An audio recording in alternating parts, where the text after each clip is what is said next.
กระดาษกระอร่อยมากอันนี้ปลาแห้งมังเอิญสำนีฮอร์อ้าวสวัสดีทุกคนครับนะงัวหนาวกับที่งัวแต่สังกรานนะดึงเซมมาที่แจ่วอยเมียนะวันที่จูปัวนะวันนี้ก็วันสงกรานต์นะครับสุขสันต์วันสงกรานต์นะครับขอให้ทุกคนเดินทางปลอดภัยนะก็มีรอยแอตราเลยก็เกหลายอันตรายก็เกกลองตาราวก็เกบอสสอนะเชียร์ฮันนาเปิงได้แต่นะเปิงได้แต่ก็ฮันนากรอดเดี๋ยวได้เยอะมาวันนี้ก็เป็นข้าวแช่นะครับข้าวแช่หมอนครับก็จะทำในวันสงกรานต์แบบนี้แหละครับเนี่ยแซ่บๆอีกแล้วนะครับมากินด้วยกันครับแต่เราต้องใส่น้ำนะโดยจุดได้นะหนุ่มแรกวิเชียที่ไฟเดอร์ไลท์เดย์แชร์กันมาต่อเราต่อเยอะนะครับน้องวันนี้มาเสื้อสดใสหน่อย วันสงกรานต์มานี่ก้าววัยนะรอเราตีชูนเขาไม่เนี่ยเราแต่นะ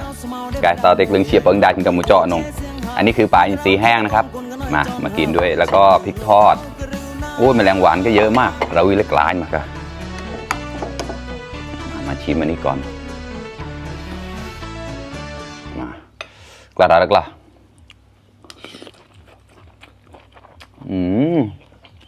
อร่อยใส่กุ้งแห้งนะครับอร่อยมาก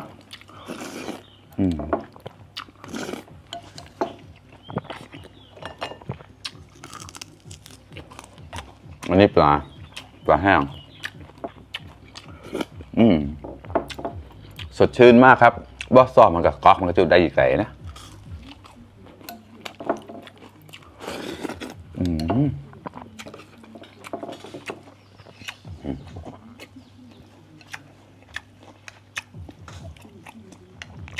มาครับเพื่อน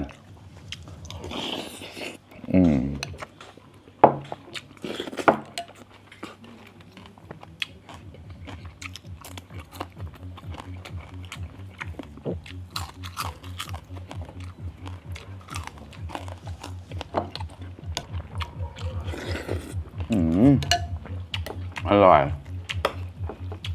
อันนี้จะมีมะม่วงแล้วก็หอมแดงนะครับแล้วก็กุ้งแห้งครับใส่กะปิเล็กน้อยครับแล้วก็เอาไปผัดนะครับผัดให้มะม่วงมันนิ่มโอเคเลยครับอร่อยมา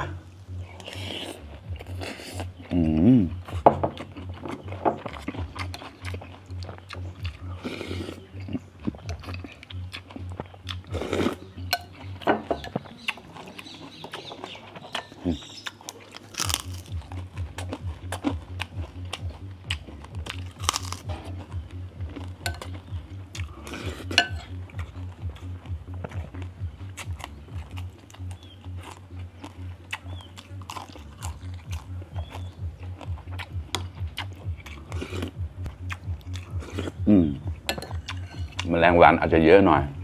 เราอีกลายมีเราละบางคนเขาใช้ปลากระเบนนะครับเพราะว่าเขาไม่เอากุ้งแห้งนะเงยกะที่มีกลนกระแกแปรอะไรกันเฉียมนะจะได้เชี่ยขอมปลอมก็ได้นะเนี่ยจะเปิดปุชุดเงยเก่านะมา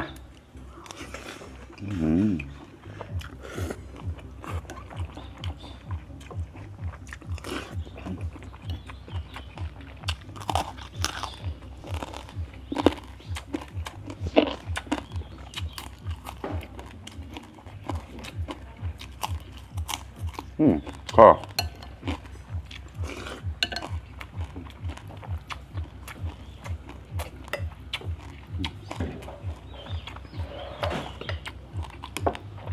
ทำไมมันต้องออกสีเหลืองๆใส่ขมิ้นด้วยนะครับจุดละมวยแต่นะมาครับกระ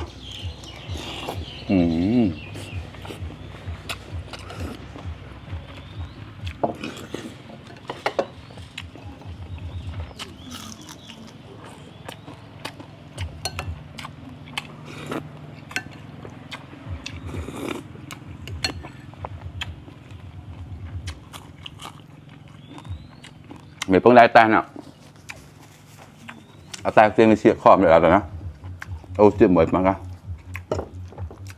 ถ้าอยากจะกินก็ไม่จำเป็นต้องวันสงกรานต์นะครับทำกินได้ทุกเมื่อครับแต่เขาจะเน้นในวันสงกรานต์มากที่สุดครับที่เขาทำกันนะ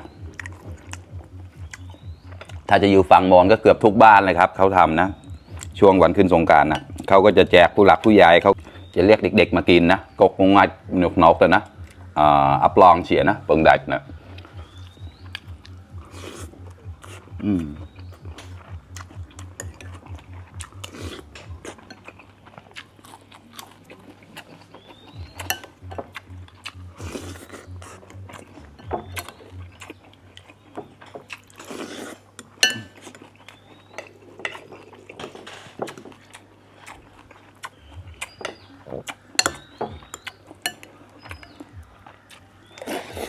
อืม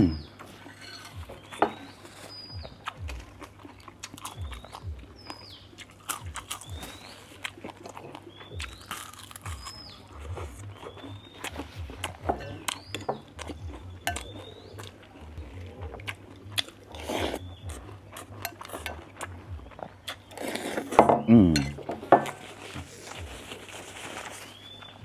โอเคครับเพื่อนๆอิ่มอีกหนึ่งมื้อแล้วครับอร่อยมากๆครับขอให้สนุกในวันสงกรานต์นะครับขอให้ทุกคนปลอดภัยเล่นน้ำยังมีความสุขนะครับก็เก็บปลายอันตรายซ้ำนี่ฮอดนะหัวยังได้เหมือนเราอย่างนี้นะแล้วก็สะแพงไล่น้ำมะม่วงนะแพงไล่น้ำมะม่วงมนไปเลยหอมเซมเลยเดี๋ยวหอมเชียบปีใหม่ถ่ายเหมือนกันนะโอเคครับอันนี้ก็คือปีใหม่มอนเหมือนกันครับขอบคุณมากๆนะครับ